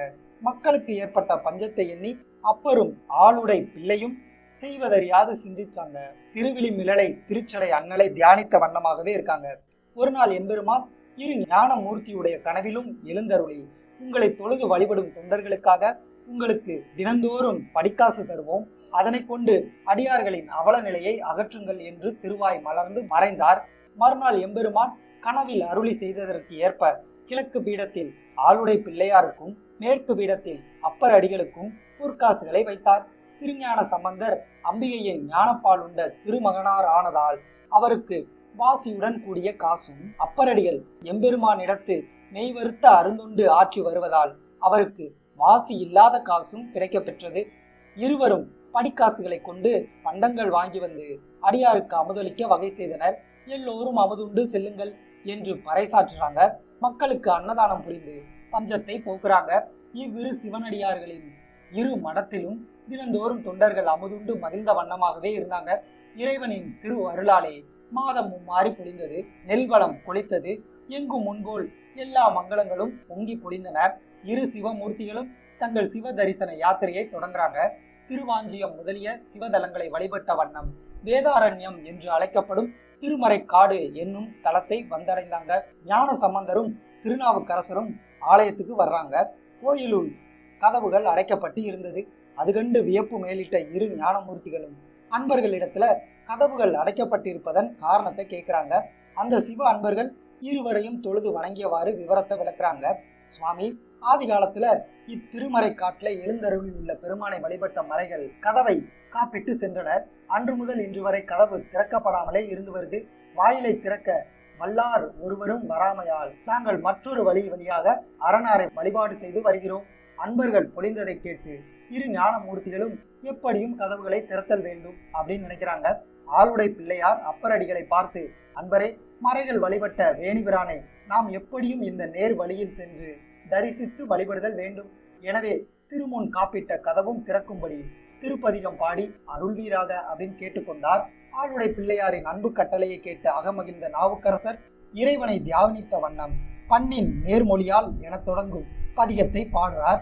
இருந்தும் கதவு திறக்க தாமதமாவதைக் கண்டு இரக்கம் ஒன்றுவீர் என்று திருக்கடை காப்பிலே பாடினார். இங்கனம் திருநாவுக்கரசர் மெய் உருக பாடி முடித்த அளவில் மறைக்காட்டு மணிகண்ட பெருமானின் திரு அருளால் மணிக்கதவும் திறக்கப்பட்டது. அப்பர் அடிகளும் ஆளுடை பிள்ளையும் அகமும் முகமும் மலர்ந்தாங்க. அன்பர்களும் அடியார்களும் சிவநாமத்தை விண்ணெட்ட முழங்கினாங்க. இரு ஞானமூர்த்திகளும் மற்ற சில அன்பர்களோடு ஆலயத்துக்குள்ள போறாங்க. வேதவன பெருமானின் ஆலயத்திற்குள் போறாங்க. வேதவன பெருமானின் தோற்ற பொலிவை கண்டு மருள் கொண்டு நிற்கிறாங்க. அழகு தமிழால் வழிபட்ட இரு ஞானமூர்த்திகளும் புறத்தே வர்றாங்க. அப்பரடிகள் இமமணிக்கதவம் அடைக்குமாறு நீரும் பாடி அருள்க என்று ஆளுடை பிள்ளையாரிடம் வேண்டிக் கொண்டார். அம்பிகையின் ஞானப்பாலுண்ட சிவகொழுந்து பாடினார். திருப்பதிகத்தில் முதற் காட்டிலேயே திண்ணிய கதவம் தானே மூடிக்கொண்டது. அன்று முதல் ஆலயத்தின் மணிக்கதவுகள் தானாகவே திறக்கவும் மூடவும் ஏற்றாற்போல் அமைந்தது. இத்தகைய மகிழ்ச்சி பெருக்கில் அனைவரும் இரு ஞான செல்வர்களையும் மலர்தூவி கொண்டாடுறாங்க. அத்தொண்டர்கள் புடைசூழ மடத்திற்கு புறப்படுறாங்க. மொழிக்கு முதல்வராகிய நாவுக்கரசர் மடத்துல ஒரு புறத்தே படுத்து கொண்டார். அவருக்கு உறக்கம் வரல. மனதில் எழுந்த ஒரு சிறு கலக்கம் அவரை அளவு கடந்து குழப்பிக் கொண்டு இருந்தது. முதல்ல வாயில் காப்பு நீங்குவதற்கு அடியேன் 2 தடவைகள் முயன்று பாடிய பின்னரே திறந்தது. ஆனால் ஞான சம்பந்தர் காப்பு மூடுவதற்கு பாடத் தொடங்கிய பொழுது கதவு அடைபட்டு விட்டது. அது ஏன்? நான் பாடியவுடன் மட்டும் கதவம் ஏன் திறக்கவில்லை? எம்பெருமானுடைய திரு உள்ள கிடக்கை யாதோ என்பதை இந்த அடியேன் அறிய இயலாது போனேனே என்ற எண்ணம் நாவுக்கரசரின் நித்திரையை கெடுத்தது. கண்களை மூடிக்கொண்டு சிவ சிந்தனையில் ஒருவாறு கண்ணயர்ந்தார். இறைவன் அவரது கனவில் எழுந்தருளினார். வாகிசா, நாம் திருவாய்மூரில் இருப்போம், அங்கு நீ எம்மை தொடர்ந்து வருவாயாக என்று எம்பெருமான் அருள்வாக்கு மலர்ந்து அருளினார். அப்பரடிகள் உறக்கம் கலைந்து எழுந்தார். எம்பெருமானை பணிந்து எங்கே என்னை இருந்திட தேடிக்கொண்டு என தொடங்கும் பதிகம் ஒன்றை பாடினார் அப்பரடிகள். அந்த இரவிலேயே திருவாய்மூர் புறப்பட எண்ணினார். அந்த நள்ளிரவு வேளையில் சம்பந்தரின் நித்திரையை கெடுக்க விரும்பவில்லை திருநாவுக்கரசர். மடத்தில் உள்ள சில அடியார்களிடம் மட்டும் கூறிவிட்டு புறப்பட்டார். எம்பெருமான் அந்தனர் கோலத்துடன் அடியார் முன்னால் சென்று கொண்டு இருந்தார். எம்பெருமானுக்கு பின்னால் அப்பரடிகள் அதிவேகமாக நடக்கலானால் நிறைந்த அமுதம் கைக்கு எட்டியும் வாய்க்கு எட்டாதது போல தம்மால் முயன்றவரை முழு வேகத்துடன் விரைந்து சென்றும் அவரால் எம்பெருமானை நெருங்க முடியவில்லை. இந்த தருணத்தில் எம்பெருமானின் திருவருளால் இமை மூடி திறப்பதற்குள் இவர்கள் செல்லும் பாதையில ஒரு மருகில் பொன்மயமான திருக்கோயில் ஒன்று எழுந்தது. எம்பெருமானும் அதனுள் மறைந்தார். அப்பரடிகள் அப்பொன்வண்ண கோயிலுள் விரைந்து சென்றார். அங்கே பெருமாளை காணாது கண்களில் நீர்மல்க நின்றார். அங்கேயே துயிலுற்றார். மறுநாள் ஞானசம்பந்தர் அப்பரடிகள் இறைவன் அருளியதற்கு ஏற்ப திருவாய்மூர் சென்றுள்ளார் என்ற விவரத்தை கேள்விப்பட்டு அக்கணமே அன்பர்களுடன் திருவாய்மூருக்கு விரைந்தார். திருவாய்மூரில் எம்பெருமானால் அருளப்பட்ட பொன்வண்ண கோயிலை வந்தடைந்தனர். ஞானசம்பந்தர் அப்பரடிகளை கண்டு அப்பரே என்றார். ஞானசம்பந்தர் குரல் கேட்டு சற்று மனக்கலக்கம் நீங்கி அகமகிழ்ந்த அப்பரடிகள் அவரை வணங்கி வரவேற்றார். எம்பெருமானிடம் குறை பகிர்ந்தார். ஐயனே, என்னை இங்கு அழைத்து வந்து உமது அருள் தோற்றத்தை காட்டாமல் மறைந்து விட்டீரே. வேதாரண்யத்திலும் பெருமான் என்னை சோதித்தீர். எளியவன் மீது ஐயனின் கருணை இம்மட்டும் தானா? உமது அன்பு தொண்டர் திருஞான சம்பந்தரே பதிகம் பாடி காப்பு நீங்க செய்ய வேண்டும் என்ற உமது திரு உள்ளத்தினை உணராமல் நான் பதிகம் பாடி காப்பு நீங்க செய்த கதவை திறப்பித்தது அடியன் செய்த பிழைதான். அதற்காக இந்த கோயிலுள் மாயமாய் ஒளிந்து கொண்டிருப்பது சரிதானா? எம்பெருமானே, திருத்தொண்டின் ஒப்பற்ற திறனால் முதற் பாட்டிலேயே கதவு அடைக்க செய்த ஆளுடை பிள்ளையார் இங்கு எழுந்தருளியுள்ளார். ஐயன் அவருக்கு காட்சியளிக்காமல் இவ்வாறு மறைந்து கொள்வதும் முறையோ அப்படின்னு வென்றார் அப்பரடிகள். இவ்வாறு அப்பரடிகள் உள்ள முழுக இறஞ்சி நின்றதும் பிறையணிந்த வேணியபிரான் ஆளுடை பிள்ளைக்கு காட்சியளித்தார். ஞானசம்பந்தர் அந்த காட்சியை கண்டு பரமனை பணிந்தவாறு அப்பரிடம் அப்பரே, ஐயனை பாரும் என்று கூறினார். அம்பலவாணரின் ஆனந்த தோற்றத்தை கண்டு பேரின்பம் பூண்ட அப்பரடிகள் இறைவனின் பாத கமலங்களை பணிந்து எழுந்து பாவ வடியார் பரவ கண்டே என்று தொடங்கும் தமிழ் பாமாலையால் பூமாலை சாத்தி புலக்காயுதம் அடைந்தார். அவரது பாமாலையை ஏற்றுக்கொண்ட கைலை அரசர் மறைந்தருளினார். இரு ஞான மூர்த்திகளின் பக்தியின் வலிமையை கண்டு சூழ்ந்திருந்த அன்பர்கள் ஆரவாரம் செய்கிறாங்க. இருவரும் அன்பர்களுடன் திருவாய்மூரில் சில காலம் தங்கியிருந்து பெருமானுக்கு திருத்தொண்டு புரிகிறாங்க. பின்னர் அன்பர்களுடன் திருவாய்மூரை நீத்து திருமறை காட்டிற்கு திரும்பி வந்தாங்க. வேதவன பெருமான் வழிபட்டு இரு சிவனருட் செல்வர்களும் தம் தம் மடத்துக்கு போறாங்க. இவ்விரு ஞான சீலர்களும் திருமறை காட்டில் தங்கியிருந்த நாள்ல ஆளுடை பிள்ளையாரை பார்க்க மதுரையிலிருந்து சிலர் வந்தாங்க.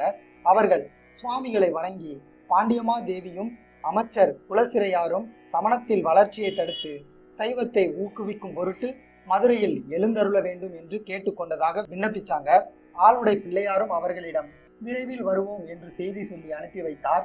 ஆளுடை பிள்ளையார் பாண்டிய நாடு போக தீர்மானித்தார் என்பதை கேள்வியுற்ற அப்பரடிகள் அவரது திருமடத்திற்கு விரைந்து வந்து அவரை பாண்டிய நாடு போகாதவாறு தடுக்க எண்ணினார்.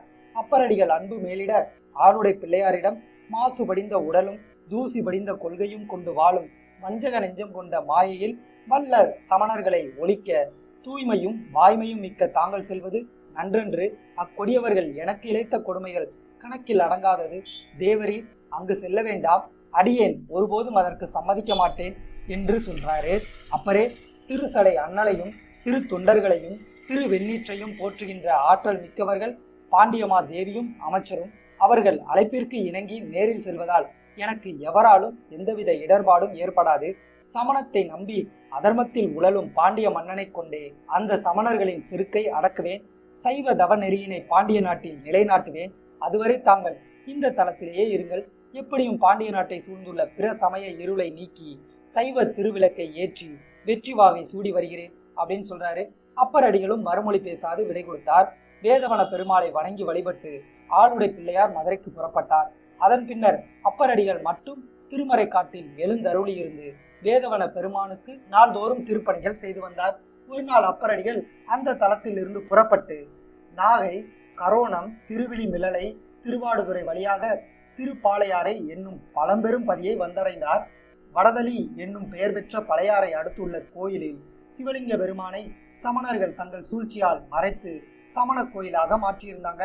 இந்த செய்தியை அவ்வூரில் உள்ள சிவ அன்பர்கள் வாயிலாக கேட்ட அப்பரடிகள் அளவில்லாத வேதனை கொண்டார். மனம் பொறாது உள்ளம் நொந்து வருந்தினார்.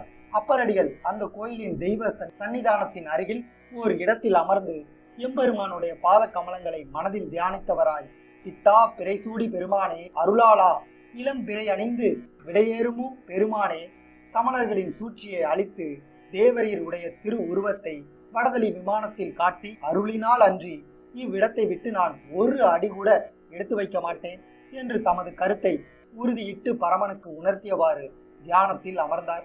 அன்றிரவு கொன்றை மலர் அணிந்த மாதொரு பாகர் சோழ அரசனுடைய கனவில் எழுந்தருளினார். அறிவில்லாத சமணர்கள் சிவ அன்பர்களுக்கு அடுக்கடுக்காக இன்னல்கள் அளிப்பதோடு நம்முடைய வடதளி விமான கோயிலை மறைத்து எமது மேனியை மண்ணுக்குள் மறைத்து வைத்துள்ளனர். இப்பொழுது எமது அன்பு பக்தன் நாவுக்கரசன் எம்மை தரிசித்து வழிபட காத்து கிடக்கிறான். நாவுக்கரசன் கருத்தை நிறைவேற்றுவாயாக. கண்ணுதற் கடவுள் சோழவேந்தனுக்கு சமணர்கள் தம் திருமேனியை மறைத்து வைத்திருக்கும் இடத்தின் அடையாளங்களையும் விளக்கி அருளி மறைந்தார். சோழ மன்னர் கனவு தெளிந்து எழுந்தார். அமைச்சர்களுடனும் வீரர்களுடனும் வடதளி ஆலயத்தை வந்தடைந்தார். எம்பெருமான் அருளிய அடையாளத்தை கொண்டு சிவலிங்க பெருமானை கண்டெடுத்தனர். பின்னர் அரசர் வெளியே தியானத்தில் இருக்கும் அப்பர் அடிகளின் திருவடிகளை வணங்கி சிவலிங்க பெருமானை சமணர்கள் மறைத்திருந்த இடத்திலிருந்து வெளிப்படுத்தி கொண்டு வந்து விட்டோம் அப்படின்னு சொல்றாங்க. திருநாவுக்கரசர் பேரின்பம் பூண்டார். சோழ பேரரசனை வாழ்த்தினார். திருநாவுக்கரசர் அன்பர்களுடன் ஆலயத்துக்குள் சென்று வடதளி அண்ணலை பணிந்து அகம் மகிழ்ந்தார். சோழவேந்தன் சிவபெருமானுக்கு வடதளியில் விமானம் அளமத்து நல்லோரையில் பெருவிழா நடத்தி சிவலிங்க பெருமானை பிரதிஷ்டை செய்தார். வடதளிநாதர் கோயிலில் மீண்டும் முன்பு போல் நித்திய நைமித்தியங்கள் சிறப்பாக நடந்தேற எல்லா ஏற்பாடுகளையும் செய்தார். ஆலய வழிபாட்டிற்கு ஏராளமான நிலபுலன்களை அளித்தார் மன்னர். இவ்வாறு நாடு ஓட்ட நற்பணி செய்த மன்னன் முதல் காரியமாக சமணர்களை யானையால் கொல்ல செய்தார். சிவமதத்தை ஓங்க செய்தார். அப்பரடிகள் வடதளியில் எழுந்தருளி இருக்கும் சிவலிங்க பெருமானை பணிந்து பதியங்கள் பாடினார். அங்கிருந்து புறப்பட்டு காவிரிக்கு இரு மருங்கிலும் உள்ள சிவதலங்களை தரிசித்து தமிழ் மாலை சாத்திய வண்ணம் திருவானைக்கா, திருவெரும்பியூர், திருச்சிராப்பள்ளி, திருக்கருக்குடி, திருப்பாத்துறை வழியாக திருப்பைங்கிலியை நோக்கி புறப்பட்டார் அப்பரடிகள். நாட்கணக்காக நடந்த காரணத்தினால் அப்பரடிகளுக்கு களைப்பு ஏற்பட்டது. பசியும் தாகமும் மேலிட்டது. சோர்வினால் உடல் வருத்தியது. இருந்தும் அத்திருஞான சீலர் உள்ளம் கலங்காது உடல் சோர்வையும் எண்ணிப்பாராது திருப்பைங்கிலி பெருமானை தியானித்தபடி நடந்தார். அப்பொழுது எம்பெருமான் தமது தொண்டரின் வேதனையை போக்க திருவுள்ளம் கொண்டார். திருப்பைங்கிலி செல்லும் வழியில குளிர்நீர் பொய்யையும் எழில்மிகு சோலையையும் உருவாக்கினார். அத்தோடு அந்தனர் கோலத்தில் கையில் பொதி சோறுடன் அப்பரடிகள் வரும் வழியில அவரை எதிர்பார்த்து வீற்றிருந்தார். சற்று நேரத்தில் அப்பரும் அந்த வழியே வந்து சேர்ந்தார். எம்பெருமான் அப்பரடிகளுக்கு பொதிசோரை கொடுத்தார். அப்பரடிகள் பொதிசோற்றை உண்டு அருகில் உள்ள குளத்தில் குளிர்ந்த நீரை பருகி தளர்வு நீங்க பெற்றார். அந்தனருக்கு தமது நன்றியை தெரிவித்தார். எம்பெருமான், அன்பரே, நீர் எங்கே செல்கிறீர்கள் அப்படின்னு கேட்டாரு. சுவாமி, அடியேன் திருப்பைங்கிலியில் எழுந்தருளி இருக்கும் திருசடை பெருமானை தரிசிக்க போய் கொண்டிருக்க அப்படின்னு சொல்றாரு. அன்பரே, நன்று, நானும் அந்த திருக்கோயிலுக்கு தான் போறேன் அப்படின்னு சொல்றாரு. அவரையும் அழைத்து கொண்டு அங்கிருந்து திருப்பைங்கிலிக்கு புறப்பட்டாங்க. இருவரும் ஆலயத்தை வந்தடைகிறாங்க. அந்தனர் வடிவில் எழுந்தருளிய திருநீலகண்ட பெருமான் மாயமா மறைகிறாரு. அந்தனர் வடிவில் தம்மோடு எழுந்தருளியது எம்பெருமான் என்பதை உணர்ந்த அப்பர் எல்லையில்லா பரமனை போற்றி பணிந்தார். அங்கிருந்து புறப்பட்டு வடதிசையில் உள்ள திருவண்ணாமலை போன்ற பல சிவதலங்களை வழிபட்ட வண்ணம் தொண்டை நன்னாட்டு பதிகளை தரிசிக்க வேண்டும் என்று பெரு விருப்பத்துடன் திருவோத்துறை அடைந்தார். அங்கு எழுந்தருளியிருக்கும் வேதம் ஓதும் பெருமானை கண்டு களித்து பாடி புலகாகிதம் அடைந்தார். சிறிது காலம் அந்த தளத்துல தங்கியிருந்து உளவார பணிபுரிந்து வந்தார். ஒரு நாள் விடையேறும் பெருமானிடம் விடைபெற்று கொண்டு காஞ்சிபுரத்தை வந்தடைந்தார். காஞ்சி மாநகரத்து அன்பர்களும் சிவதொண்டர்களும் நாவுக்கரசரை எல்லையிலேயே எதிர்கொண்டு வணங்கி வரவேற்றாங்க. ஏகாம்பரநாதர் கோயிலுக்கு அழைத்து சென்றாங்க. அப்பரடிகள் தமிழ் பதிகம் சாத்தி ஏகாம்பரேஸ்வரரை வழிபட்டார். அங்கு சில நாட்கள் தங்கியிருந்து அடுத்துள்ள பல சிவதலங்களை தரிசித்து வந்தார் அப்பரடிகள். ஏகாம்பரநாதரை பிரிய மனமில்லாமல் பக்தி மயக்கத்துல மூழ்கிறார். ஒரு நாள் பெருமானிடம் விடைபெற்று கொண்டு புறப்பட்டார். திருக்கழுகுன்றம், திருவான்மியூர், மயிலாப்பூர், திருவொற்றியூர், திருப்பாச்சூர், திருவலங்காடு, திருக்காரிகை வழியாக திருக்காலாத்தி மலையை அடைந்தார். திருக்காலாத்தி அப்பரையும் திருக்காலாத்தி அப்பரின் வலப்பக்கத்தில் வில்லேந்து நிற்கும் அருள்வல்லர் கண்ணப்பன் நாயனாரது திரு சேவடிகளையும் வணங்கி வண்ணத்தமிழ் பாமாலையால் அர்ச்சனை செய்தார். சில நாட்கள் அத்திருமலையில் தங்கியிருந்து புறப்பட்ட அப்பரடிகள் திருப்பருபதம் என்னும் ஸ்ரீசலத்தை வந்தடைந்தார். இந்த திருத்தலத்தில் நந்தியம்பெருமான் எம்பெருமானை தவம் செய்து வரம் பெற்று இம்மலை வடிவமாக எழுந்தருளி எம்பெருமானை தாங்குகிறார் என்பது புராண வரலாறு. தேவர்களும் சித்தர்களும் கிண்ணறர்களும் நாகர்களும் யக்கியர்களும் விஞ்சையர்களும் சிவ முனிவர்களும் தினந்தோறும் போற்றி மகிழ்ந்து வணங்கி வழிபடும் மல்லிகார்ஜுனரை உள்ளம் குளிர கண்டு பக்தி பாமாலை சாத்தி வழிபட்டார் அப்பரடிகள். பின்னர் அங்கிருந்து புறப்பட்டு தெலுங்கு நாடு, மலவதேசம், மத்திய பிரதேசம் முதலியவற்றை கடந்து காசியை வந்தடைந்தார் நாவுக்கரசர். அத்திருநகரில் தொண்டர்கள் அப்பரடிகளை வணங்கி மகிழ்ந்தாங்க. அவரோடு தல யாத்திரைக்கு புறப்பட எண்ணினார். அப்பரடிகள் தடங்கண்ணி தாயாரையும் விஸ்வலிங்கத்தையும் போற்றி தமிழ் பதிகம் பாடி அருள்றார். அப்பரடிகள் தம்முடன் வந்த அன்பர்களை விட்டுவிட்டு திருக்கைலாய மலைக்கு புறப்படுறார். அடர்ந்த காடுகளையும் உயர்ந்த மலைகளையும் காட்டாறுகளையும் கடந்து கங்கை வேணியர் மீது தாம் கொண்டுள்ள அரும்பெரும் காதலுடன் தன்னந்தனியாக வழி நடக்கலானார் அப்பரடிகள். அவர் சிந்தை அனைத்தும் சிவநாமத்தை பற்றியதாகவே இருந்தது. காய், கனி, கிழங்கு, குலை முதலியவற்றை உண்பதையும் அறவே நிறுத்திவிட்டார். இரவென்றும் பகலென்றும் பாராமல் பரமன் மீது ஆறா காதல் உண்டு நடந்து செல்லல் ஆனார். அத்திருவருட் செல்வரது பட்டு பாதங்கள் தேய தொடங்குது. இரவு வேளைகளில் காடுகளில் காணும் கொடிய விலங்குகள் அவருக்கு எந்தவித துன்பத்தையும் கொடுக்காமல் அஞ்சு நடுங்கி ஒளிந்தன. நல்ல பாம்புகள் படமெடுத்து அதனது பானா மகுடத்துக்குள் நாகமணிகளால் அவருக்கு விலக்கு கொடுத்தன. இவ்வாறு அப்பரடிகள் நடந்து கொண்டே பாலைவனத்தை கடக்கும் நிலைக்கு வந்தார். கதிரவனின் கொடிய வெப்பத்தால் பாலைவனத்தில் நடந்த அவரது திருவடிகள் பரடுவரையும் தேய்ந்தன. கால்கள் தேய்ந்து ரத்தம் சொட்டத் தொடங்கின. அதை பற்றியும் சற்றும் அருந்தாமல் திரு கைகளை ஊன்றி தத்தி தத்தி சென்றார். அதனால் கரங்களும் மணிக்கட்டு வரை தேய்ந்தன.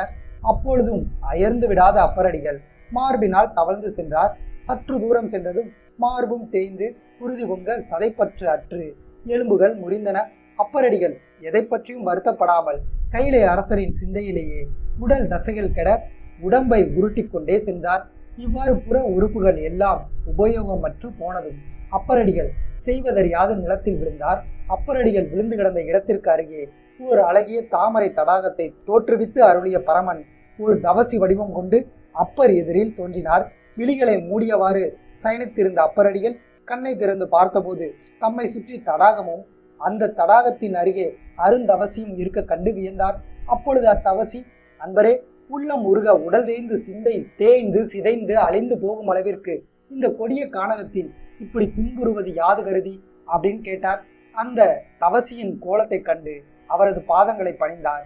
கண்களில் நீர்மழுக, சுவாமி, மலை மகளுடன் கைலையில் எழுந்தருளியிருக்கும் எம்பெருமானை தரிசித்து வழிபட ஆறா காதல் கொண்டேன். ஆளும் நாயகனை கண்டுகளிக்காதவரை என் வாழ்வு முற்று பெறாது. பிறவி துன்பத்தில் நின்றும் நான் விடுபட பிறையணிந்த பெருமானை கைலைக்கு சென்று எப்படி ஆகிலும் போற்றியே தீருவேன் என்று ரொம்ப சிரமத்தோட அப்பரடிகள் பதில் சொல்றார். அது கேட்டு அந்த தவசி புன்னகை முகத்தில் மலர, அப்பனே, பாம்பணிந்த பரமேஸ்வரர் பார்வதியுடன் வீற்றிருக்கும் கைலாய மலையை மானுடர் சென்று காண்பது என்பது ஆகாத காரியம். அப்படி இருக்க இறைவன் தரிசனம் உனக்கு மட்டும் எப்படியப்பா கிட்டும்? எதற்காக இந்த வீண் முயற்சி? தேவர்களுக்கும் அது அரிது. கைலையிலாவது நீ காண்பதாவது. பேசாமல் வந்த வழியே திரும்ப போவது தக்க செயல். இல்லையேல் கைலைக்கு போவதற்குள் உன் உடல்தான் அழியும். சுவாமி, அழியப் போகும் இந்த உடலுக்கு நான் பயப்படல. கைலை மலை பூமியில் எழுந்தருளி இருக்கும் என் அப்பனின் ஆனந்த தாண்டவத்தை கண்டு களித்த பின்னரேன்றி நான் மீளேன். இந்த பொய்யான மெய் உடம்பை ஒருபோதும் திரும்ப சுமந்து செல்லேன் அப்படின்னு சொல்றாரு. தவசியாக வந்த பெருமான் மறைந்தாரு. நாவுக்கரசர் வியப்புற்றார். ஓங்கு புகழ் நாவுக்கரசனே, எழுந்திரு என்ற இறைவனின் அருள்வாக்கு ஒலித்தது. அப்பரடிகள் பூரித்தார்.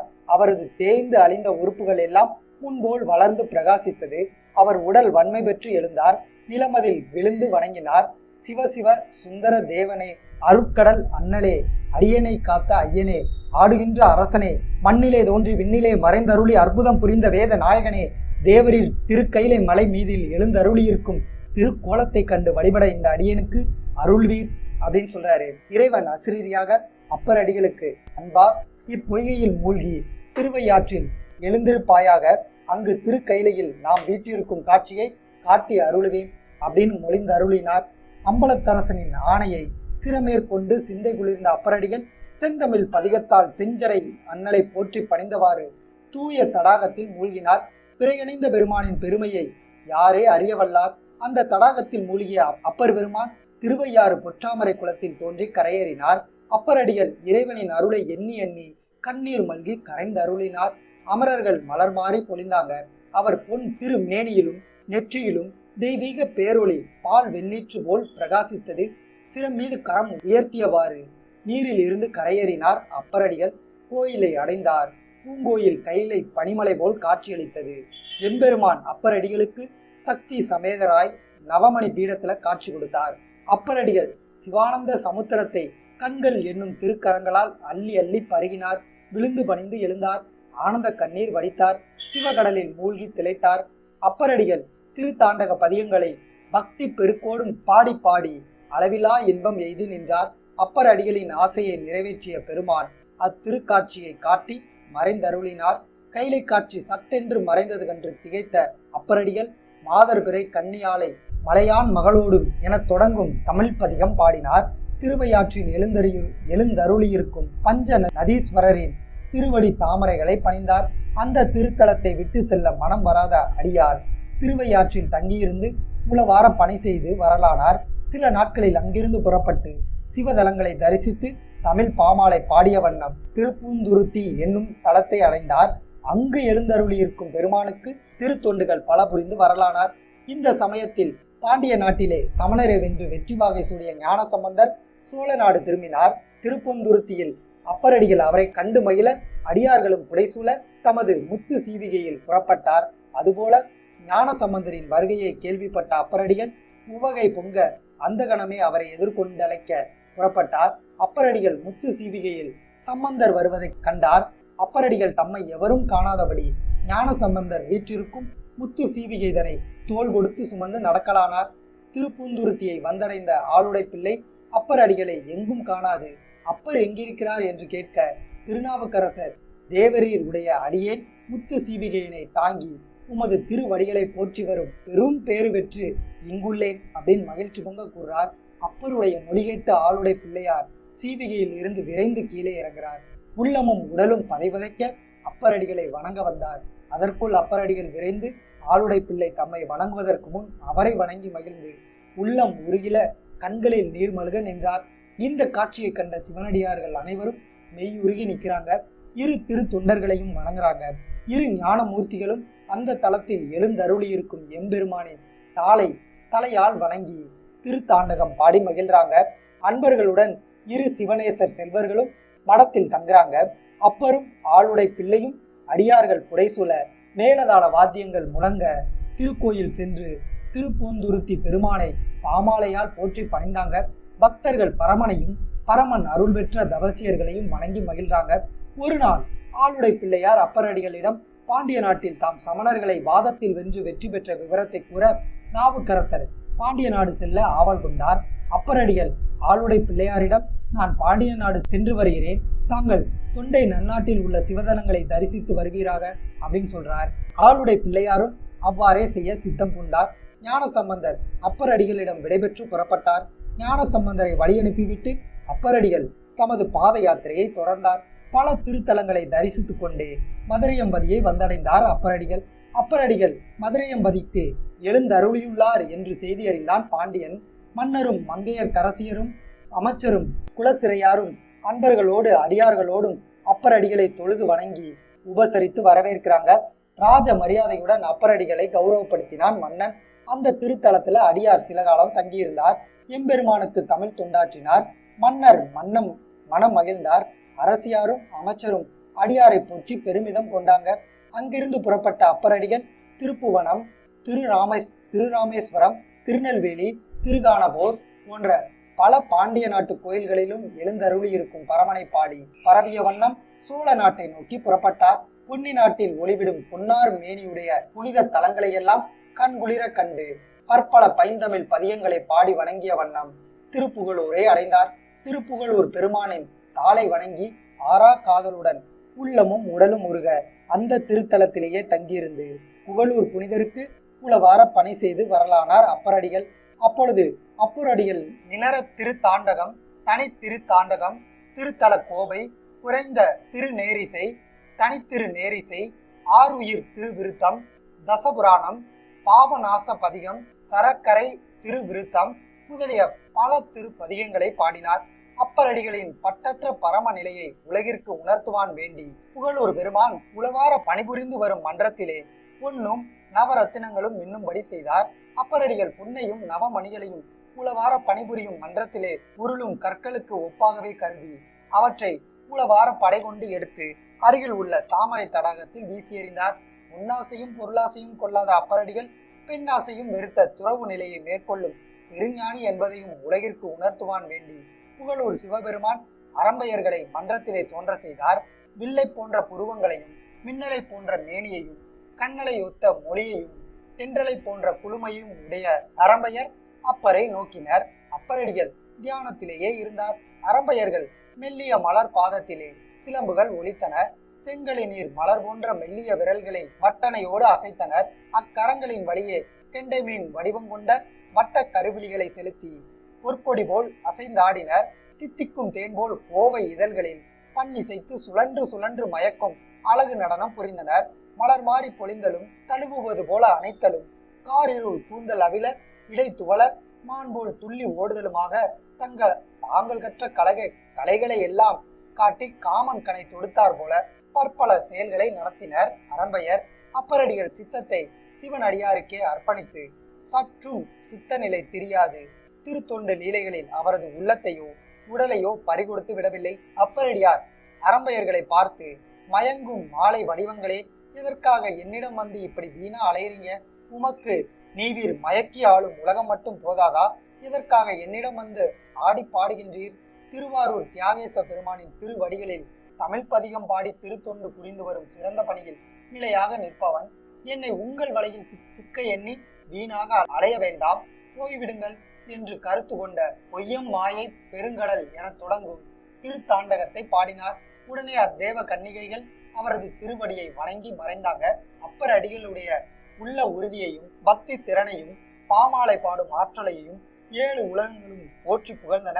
இவ்வாறு புகழூர் பெருமானுக்கு அருமனை ஆட்சி வந்த அன்பு வடிவம் கொண்ட அப்பரடிகள் எம்பெருமானின் திருவடிகளில் தமது திருமெய் ஒடுங்கும் காலம் நெருங்கி வந்துவிட்டதே என்பதை தமது திருக்குறிப்பினால் உணர்ந்தார். அதனால் அவர் அத்திருத்தலத்தை விற்று சற்றும் நீங்காமல் பாமாலை வாடி பரமனை வழிபட்டு வந்தார். உடமிட்ட பொன்போல் உலகிற்கு பேரொளியாய் திகழ்ந்த திருநாவுக்கரசர் தாம் இறைவனது பொன்மலர் தாளினை அடைய போகும் பேரின்ப நிலையை உணர்ந்தார். எண்ணுக்கேன் என் சொல்லி என தொடங்கும் திருத்தாண்டகத்தை ஊன் உருக உடல் உருக உள்ளம் உருக பாடினார். எம்பெருமானின் சேவடியை பாமாலையால் பூஜித்து திரு செவியை செந்தமிழால் குளிர செய்தார். திருநாவுக்கரசர் சித்திரை திங்கள் சதயம் நட்சத்திரத்தில் சிவானந்த ஞான வடிவே ஆகி சிவபெருமானுடைய பொன் மலர் சேவடியில் அமர்ந்தருளி பேரின்ப பெருவாழ்வு பெற்றார். விண்ணவரும் மலர் மாறி பொழிந்தாங்க. தேவ துந்துதுபிகள் 5ம் விண்ணில் முழங்கின. எல்லா உயிர்களும் நிறைந்த மகிழ்ச்சியால் உள்ளம் நிறைவு பெற்று நின்றன. அப்பர் அடிகளாய் அவதரித்த வாயிச முனிவர் வேணிபிரானின் திருப்பாத நிழலில் வைகும் நிலையான சிவலோக பதவியை பெற்றார். முன்போல் திருக்கைலாய மலையில் தவ ஞானியாக எழுந்தருளினார்.